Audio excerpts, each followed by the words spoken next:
akhyaril ajma'in wa man tabi'ahum bi ihsan ila yaumiddin. Amma ba'd.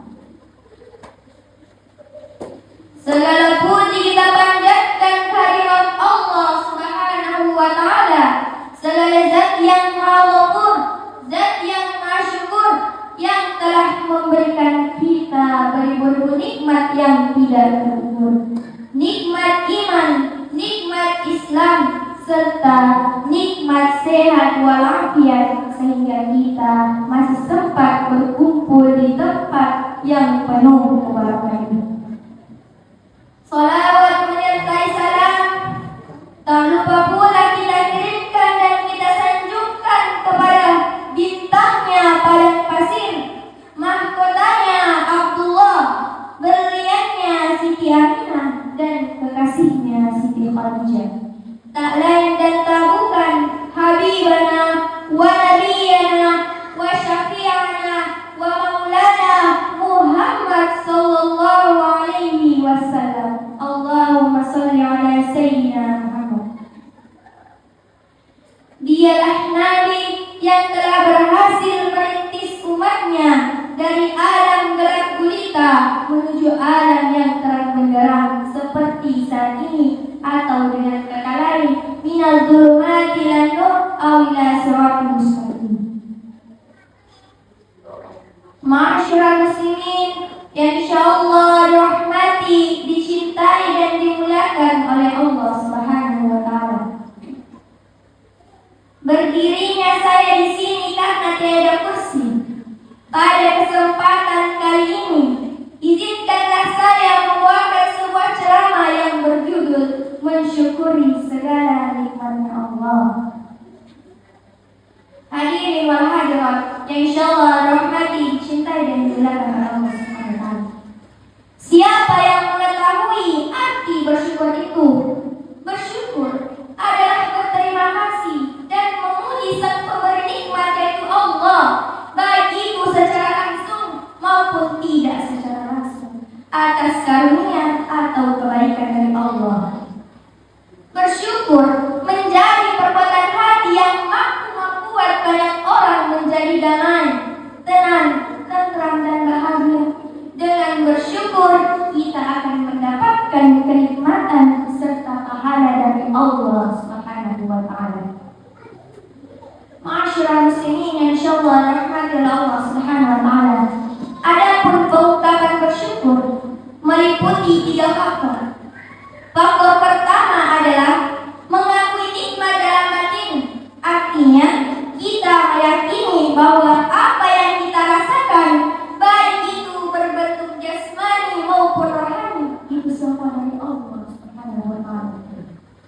Faktor kedua adalah membicarakan secara lain atau lisan, yang artinya kita senantiasa mengingat dan menyebut-nyebut kemurahan dan kenikmatan Allah, seperti yang telah Allah sampaikan pada Al-Quran surah Ad-Duha ayat 11 yang berbunyi, A'udzu billahi minasyaitonir rajim. Bismillahirrahmanirrahim. Wa amma bi ni'mati rabbika fahaddits. Yang artinya, dan terhadap nikmat Tuhanmu hendaklah engkau bersyukur. Quran surah Ad-Duha ayat 11. Dan faktor terakhir adalah menjadikan nikmat Allah sebagai sarana taat kepada Allah. Faktor pertama dan kedua tadi belum mencapai nilai hakiki apabila faktor ketiga ini dapat direalisasikan. Dan hanya orang-orang berimanlah yang bisa bersyukur dengan sebaik-baiknya. Mereka yang tahu hakikat syukur yang sebenarnya. Hadirin wal hadirat sidang jamaah tarawih yang insyaallah dirahmati oleh Allah Subhanahu wa taala. Kalau kita lihat dan kita perhatikan di sekeliling kita, banyak tidak nikmat Allah yang dianugerahkan kepada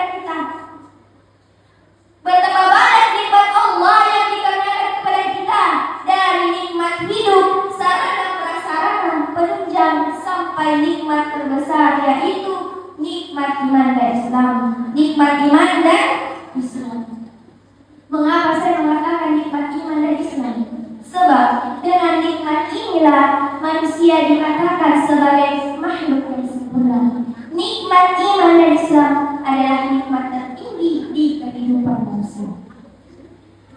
Hadirin wal hadirat, insyaallah Allah Subhanahu wa taala. Dan kalaulah kita hitung nikmat Allah, bisa tidak kita hitung satu persatu nikmat Allah? Bisa tidak? Tentu tidak bisa.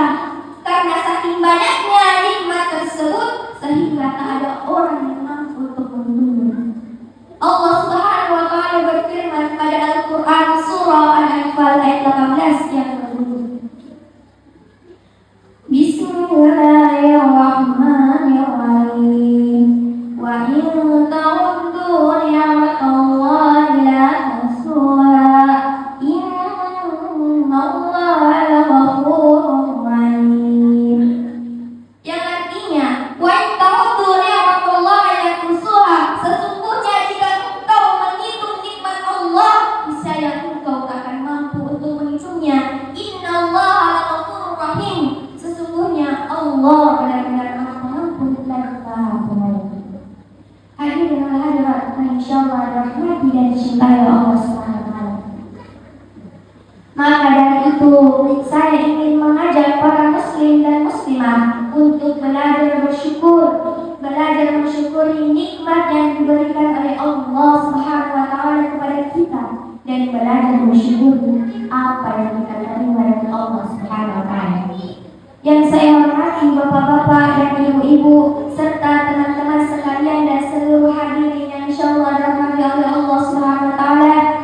Semoga kita semua dapat dipertemukan para nabi dan Rasulullah dan orang-orang beriman di jannahnya, dan semoga Allah memberikan kita nikmat kesehatan, nikmat kesempatan serta rezeki agar kita semua dapat membantu orang-orang yang kurang mampu, orang-orang yang ada di Palestina seperti fakir miskin, anak yatim, dan kita harus bersedekah atau berinfak karena itu adalah salah satu pembekalan di dunia dan di akhirat kelak.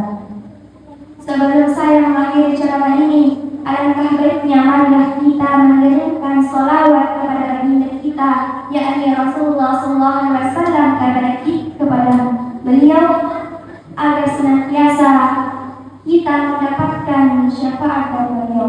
Marilah kita bersolawat bersama.